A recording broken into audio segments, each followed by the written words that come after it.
Ayan. Sana masarap. Simulan na natin ang ating ampalaya. So may ano na ako dito. May itlog na ako dito, nilagyan ng konting asin at saka black pepper. So ganito ako magluto, guys. Mag-scramble muna ako ng itlog. Separate ko siya sa ampalaya pagkaluto. Scramble lang. Scramble.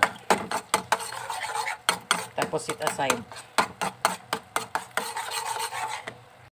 Nilagay na tayo ng garlic, onion, at saka atsal at kunting carrot. So, hindi ko na masyadong pinakita sa inyo dahil alam nyo na yan.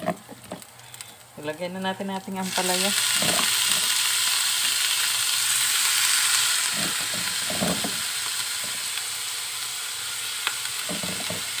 Ayan. Bango. Habang ating isda dito, oh, ready na. Ready na siya. So, ito ang ating pangtanghalian ngayon. So, para hindi daw masyadong mapait, hindi daw hahaluin agad.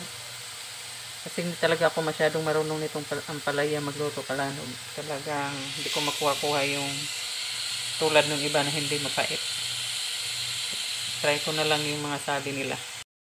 Lagay na natin itong ating nilutong itlog kanina. Ayan.